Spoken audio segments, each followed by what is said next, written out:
안녕하세요. 데일리아드 이슈 김전희입니다. 시작 전에 구독과 좋아요 버튼 꼭 눌러주시고요.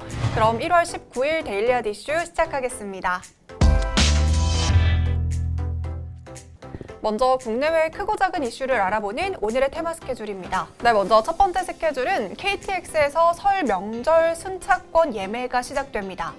코레일에서는 1월 19일부터 21일 KTX 설 명절 승차권 예매를 진행할 예정입니다.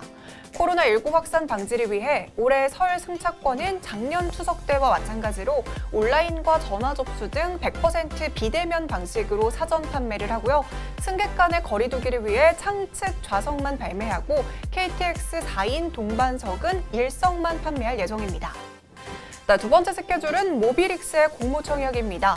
모바일 게임 개발과 글로벌 퍼블리싱 사업을 영위하고 있는 모비릭스가 19일과 20일 이틀 동안 공모청약을 진행합니다. 주관사는 한국투자증권과 KB증권, 신영증권이고요. 공모가는 14,000원에 확정이 됐습니다. 세 번째 스케줄은 CN투스 성진의 공모청약입니다. CN투스 성진은 A필터와 마스크 제조업체인데요. 역시 오늘과 내일 이틀 동안 공모청약이 진행됩니다.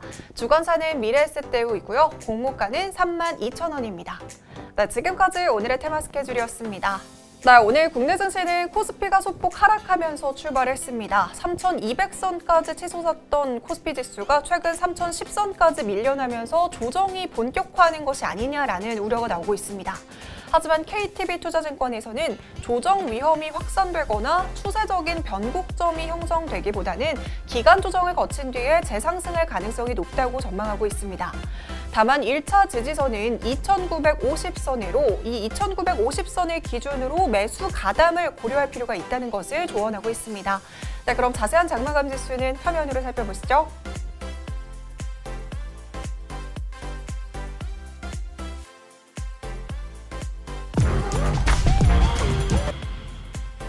이어서 오늘의 주식시장을 들썩이게 한 오늘의 특징주 살펴보겠습니다.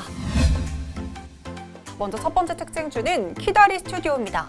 웹툰과 웹소설 서비스 업체인 키다리 스튜디오가 웹툰 업체인 레진 엔터테인먼트 인수를 통해 시장 점유율을 확대할 것이라는 기대감이 주가에 반영되고 있습니다.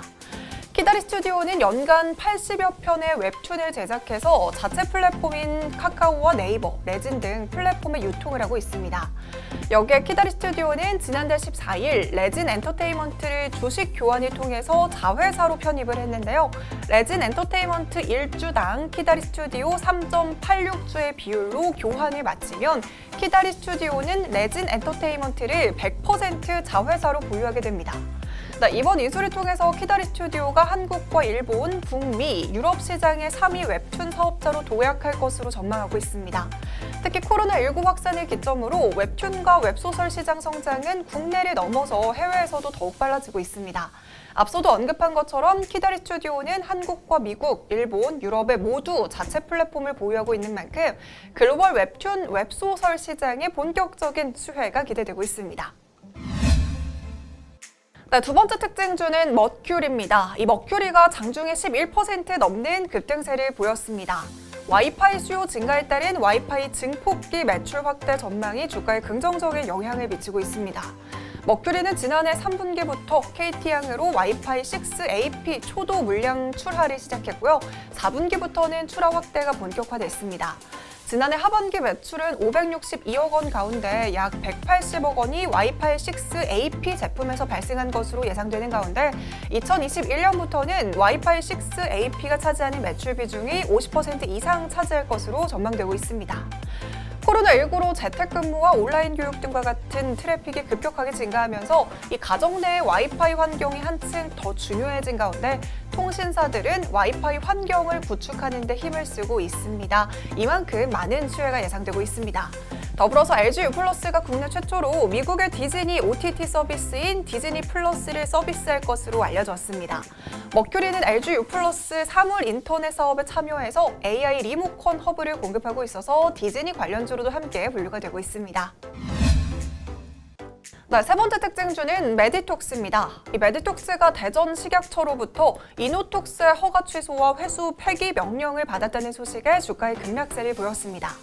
식약처에서는 메디톡스의 이노톡스주가 거짓이나 그 밖의 부정한 방법으로 품목 허가 및 허가 변경을 받아서 약사법을 위반했고, 이에 따라 오늘 26일자로 허가를 취소한다고 밝혔습니다.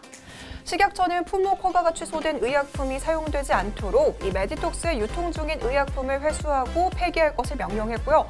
해당 의약품을 보관 중인 의료기관 등에는 회수에 적극적으로 협조할 것을 당부하고 있습니다. 이 소식이 전해지자 오늘 메디톡스 주가는 8% 넘는 급락세를 보였습니다. 네 번째 특징주는 호텔신라입니다. 이재용 삼성전자 부회장의 법정 구속으로 이 호텔신라 이부진 사장의 역할이 커질 것으로 보여지면서 호텔신라가 부각이 되고 있습니다.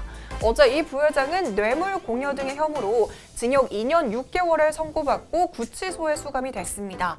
이미 주가에도 이런 기대감이 고스란히 반영이 됐는데요. 어제 삼성전자는 장중에 4% 이상 하락한 반면에 호텔신라는 장중에 9% 넘게 상승하면서 최고가를 경신하기도 했습니다. 현재 이 부회장이 구속된 상황인 만큼 이부진 사장이 삼성그룹의 경영에 영향을 미칠 만한 인물로 꼽히고 있습니다. 다만 이부진 사장이 실제로 삼성그룹과 관련해서 어떤 역할을 해나갈지에 대해서는 아직 구체적으로 알려진 바는 없는 상황입니다. 또한 코로나19가 올해 종식될 수 있을 것이라는 기대감도 나오고 있어서 이를 준비하는 호텔과 면세점 등 사업을 꼼꼼히 챙겨야 하는 과제도 함께 안고 있습니다. 다섯 번째 특징주는 삼진 L&D입니다. 삼성 SDI가 독일 BMW의 럭셔리 브랜드인 롤스로이스의 첫 순수 전기차에 배터리를 공급을 추진한다는 소식이 전해졌습니다. 롤스로이스는 차기 전기차에 BMW i7과 동일한 엔진과 배터리를 사용할 예정인데요. 같은 부품을 활용해서 생산 효율성을 극대화하는 것이 목적입니다. BMW i7은 2022년에 출시될 예정인데요. 자체적으로 개발한 엔진과 삼성 SDI의 배터리가 탑재됩니다. 삼성 SDI는 이미 BMW와 2019년 말에 약 3조 8,600억 원 규모의 배터리 공급 계약을 체결한 바 있는데요. 계약 기간은 올해부터 2031년까지입니다. i7에 삼성 SDI 배터리가 적용되는 만큼 롤스로이스도 삼성 SDI로부터 제품을 공급받을 가능성이 높아졌습니다. 여기에 삼진 L&D는 삼성 SDI의 원통형 2차 전지의 뚜껑 역할을 하는 가스켓을 전체 물량의 70%를 공급하고 있어서 수혜주로 함께 부각이 되고 있습니다. 여섯 번째 특징주는 DPC입니다. DPC는 산업용 고압 변성기 제조기업인데요. 투자사인 그랩의 미국 증시 상장 추진 소식에 오늘 상한가에 도달했습니다. 로이터 통신에 따르면 동남아시아 최대 차량 호출 서비스 기업인 그랩이 투자자들의 기업 공개 요구에 힘입어서 상장을 검토하고 있다고 전했습니다. 업계에서 예상하는 그랩의 IPO 규모는 최소 2조 2,780억 원에 달하는데요. 동남아시아 기업의 해외 주식 최대 공모 규모가 될 가능성이 높습니다.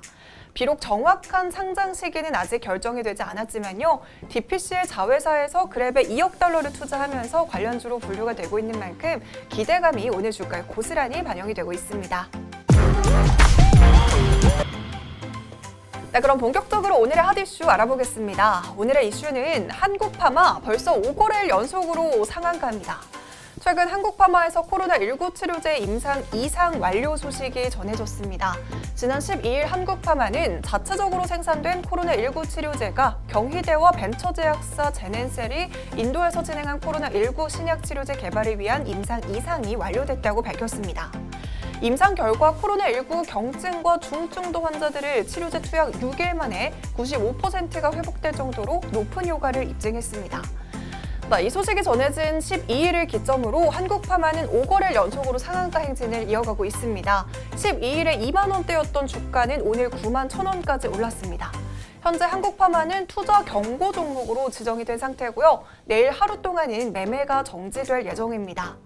한국파마가 이렇게 급등세를 보이자 골드퍼시픽도 동반 강세를 보였는데요. 이 골드퍼시픽 자회사인 APRG가 코로나19 치료제 개발을 목표로 한국파마와 제넨셀, 한국의학연구소, 경희대학교 산학협력단과 컨소시엄 협약식을 맺고 공동 개발에 나서고 있는 점이 부각되고 있는 모습입니다. 임상 2상이 좋은 결과를 보였고 오는 임상 3상에서는 한국파마가 대규모로 생산한 임상용 의약품을 사용한다는 계획입니다. 오늘까지 상한가로 마감을 하고 내일은 앞서 말한 것처럼 매매가 정지될 텐데요. 이후에도 주가의 상승세가 이어질 것인지 아니면 이 차익 실현을 위한 매물이 출회될 것인지 데일리 에디슈에서 계속 전해드리도록 하겠습니다. 자, 오늘 제가 준비한 소식은 여기까지입니다. 이 영상들 아직 안 보셨다면 함께 시청해주시고요. 오늘도 시청해주신 모든 분들 고맙습니다.